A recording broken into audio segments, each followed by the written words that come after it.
Disclaimer: this video is not made with the intention to hate, defame, or harm anyone's personal brand or career. It reflects personal experiences and perspectives and includes an honest review of someone's work ethic. Hello, I'm Kayla Hoskins, and this is not an easy video to make, but I feel like I have no choice but to stand up for myself. JiDion and his team have been spreading lies about me to try and protect his reputation at my expense. I've always tried to be real with my viewers, and I have never wanted to be in this kind of drama, but when people twist the truth about you, sometimes you have to expose them. I first met JiDion when I was 15 years old through his Discord server, where I participated in one of his contests called Guess the Black Person. The video of this contest has since been deleted, and looking back, I now realize how inappropriate it was for him to use skin color as a form of content. I regret participating, but at 15, I didn't fully understand the implications. After the contest, JiDion's community manager, Inside, added me on Discord and sent me a friend request, which was a bit odd considering that he wasn't even in charge of paying me afterwards. At the time, I was a big supporter of JiDion and spent a lot of time in his Discord server, and as embarrassing as it is to say, I frequently joined public voice calls. One day, I noticed that JiDion had allowed EDP445 into his server for an interview. I didn't initially know who EDP was, but I had heard he was a public figure involved in some drama through ex-friends. Since I was young and naive, I assumed that if he were truly dangerous, JiDion wouldn't have allowed him in a server filled with mostly minors. But now, looking back, it's clear some creators constantly want to put their audience in danger. First we had TanaCon, now we have a minor and predator meet and greet hosted to you by JiDion. It's also worth noting that my Instagram account was linked to my Discord profile, and some people believe that's how EDP found and messaged me. At the time, I wasn't fully aware of his background. At first, our conversations seemed normal. When I asked if he was actually a predator, he said it was all fake for content and he was paid to act as one by Alex Rosen. Soon, his messages became emotional and inappropriate. He even started bringing up suicide. I now recognize this was done as a manipulation tactic to make me feel obligated to engage with him. When I realized something was wrong, I spoke to a moderator in JiDion's Discord server, who happened to be someone I was kind of besties with at the time, but for her own privacy and safety, I won't say her name. I explained the situation, and soon everyone in the voice call started asking questions. Someone told Inside about what happened, and he ended up joining the voice call as well, and asked me if I wanted to be bait. This led to a group chat with JiDion himself, where he asked me about my experience with EDP445. I also believe JiDion recorded my conversation with him in this specific group chat. However, rather than treating the situation seriously, JiDion saw it as content. He even attempted to involve other content creators like FaZe in my situation for clout, since FaZe lives in my area. They collectively never once told me to go straight to law enforcement, and instead, they started bringing up ideas on how to do a sting operation on EDP445. There was ideas of catching EDP445 at SeaWorld or at a nearby hotel. I suggested SeaWorld because I thought it would be smart to use a place that discreetly had metal detectors, just in case EDP445 was carrying a gun. JiDion on a phone call even told me not to report anything to the police because a private case was being built up behind the scenes. Trusting them as a 15-year-old who knew nothing about the law, I didn't question it. They also instructed me to keep messaging EDP, which was incredibly draining, and pressure him to show up at a specific time and location to conduct a sting operation.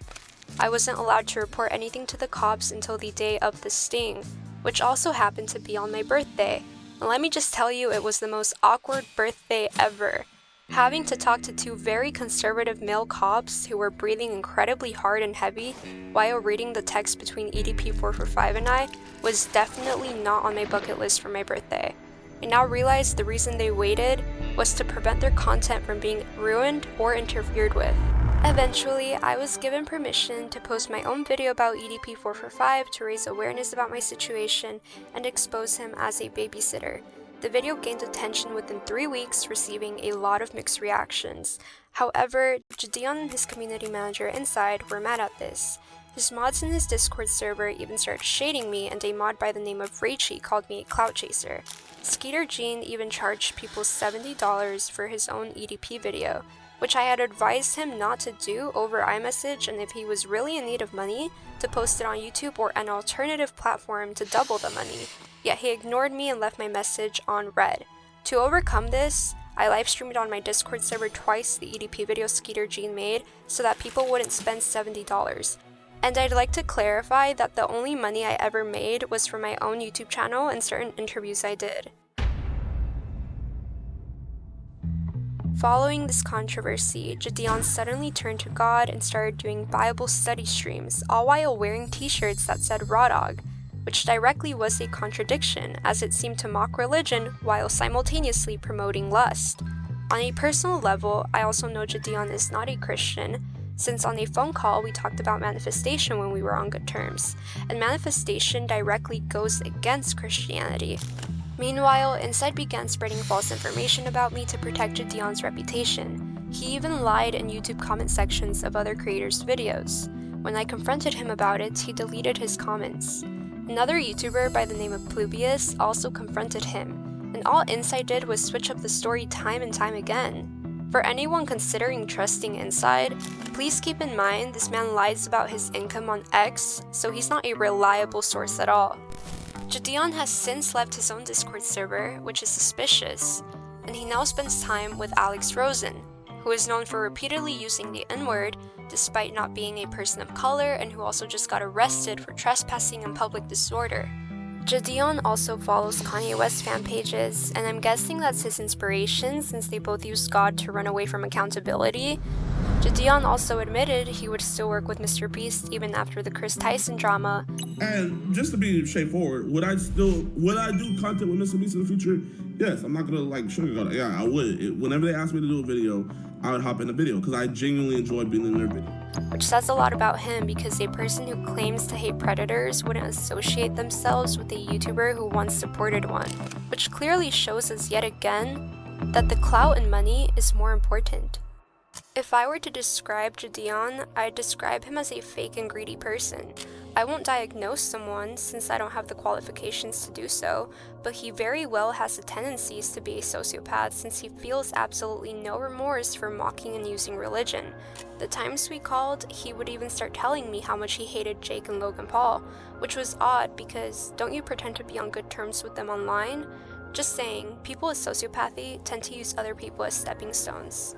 And if I were to describe JiDion's management, I'd say they're all idiots, because if you're going to lie about me, at least learn to stick to a consistent story. I mean, at this point, what does JiDion even pay you for? Especially you Inside. I can't wait to see you all inside a lawsuit next. In general, I made this video because I'm tired of being misrepresented. It's not easy being a young person in an industry where people see you as an easy target to exploit and use because of your vulnerability and age. I've been called a clout chaser, an opportunist, and even a content milker, but in reality, I'm a content killer, and all I've ever done is make the most of what life throws my way. The people who say I milk content are usually the ones who've never built a successful channel by themselves. I'm not JiDion either, and if anyone milks content here, it's him. He literally has an entire predator catching series by the name of EDP Watch. I won't deny the fact that I try to be a businesswoman when it comes down to opportunities, but at least I don't step on others to get there, and if I do, it's unintentional. People should also realize that you either play the game or the game plays you. Being a young girl in a world that's already against you since the day you were born is incredibly hard, and that goes for all women, not just me, since oppression is unfortunately all around us. After all, I hope you've seen and understood my pure and true intentions. It's unfortunate how the media will sometimes make the best and most genuine people seem like the worst. Subscribe, like, and leave your thoughts in the comment section down below. I love you all very much. Thank you for giving me your time and watching.